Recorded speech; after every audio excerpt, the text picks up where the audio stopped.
What's going on, YouTube? What's going on, my family? This your OG. Yeah, this part two.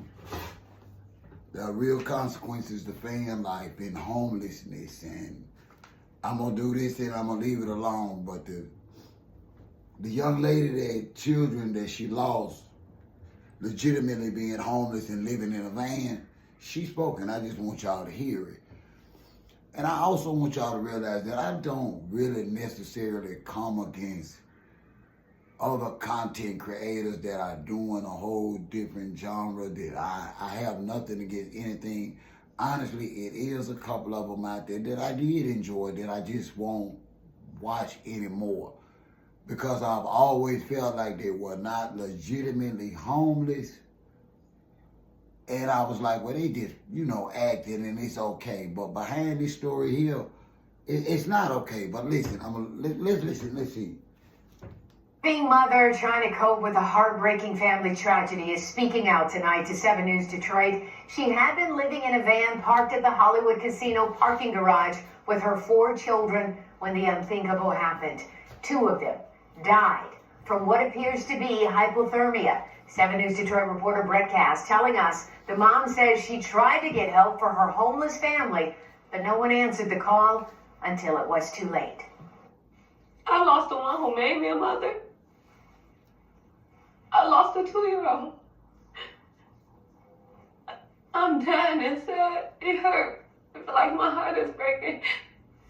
And I have 2 more kids to live for.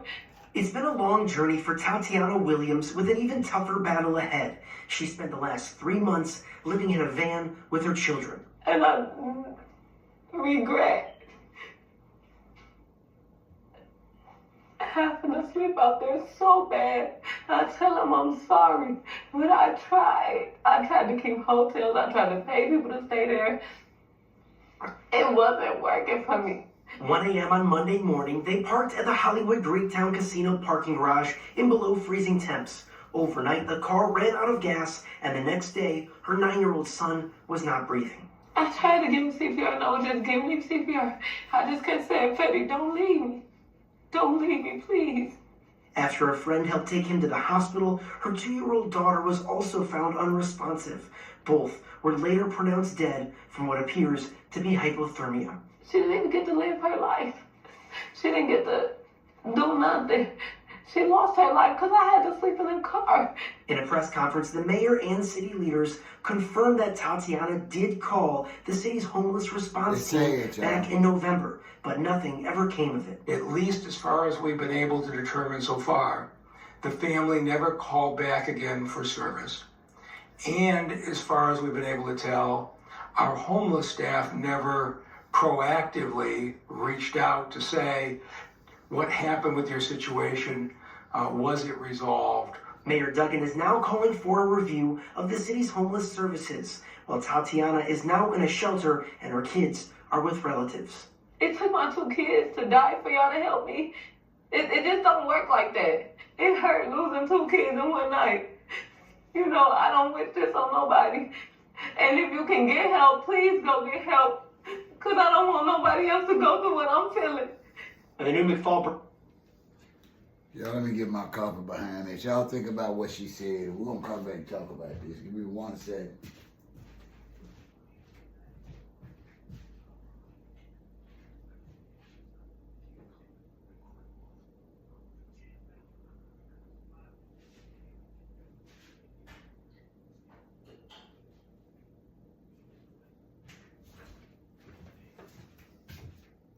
Now, for 3 months, this young lady, even verified by the mayor's office, did reach out. Now, they are trying to clear the path and say that, well, we didn't hear back from them.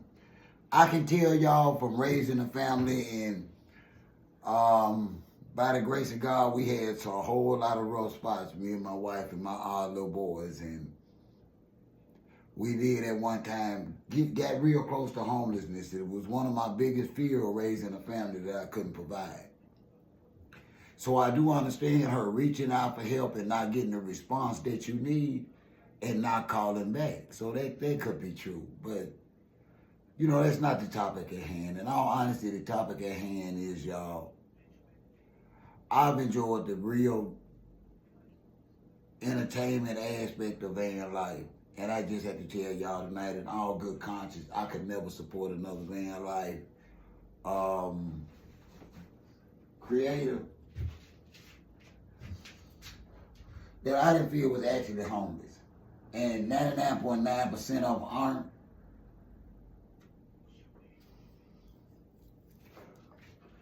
I can tell y'all for a fact, y'all know from what we just heard, that this is not a joke, not nothing to be. I'm offended by it now because I allowed my wife to watch some of those videos because it was a couple that I did enjoy, but they said that they were not homeless. They said they just liked it, van life. But I am only talking about the lying individuals that know they're not homeless, sleeping in their cars or van. I'm respectfully asking y'all to just stop pretending and lying because this situation is real. This young woman with 4 of her children were actually living in her van in Detroit's winter for the last 3 months. For whatever reason she fell on hard times, that is where she was in America that day, that night. And they say, y'all heard it, she solely ran out of gas. She had ran her in, and I hate so bad that she didn't have anybody in her life that could have been there for her. That did set on my heart that by me being fortunate enough to have enough equity in this homestead for the house part to get repaired and reasonably decent to live in again, that I need to do something with the wooded area. Some tiny homes, I don't know. Y'all don't forget to hit that like button, respectfully comment. I know some of y'all have some favorite creators that do the van life under precarious situations. All I can say is watch your conscience and, you know, in your cliques. Because we can't let nobody behind this. We wouldn't even help the young lady that needed help, and we can't help nobody that's faking it. I'm out, y'all.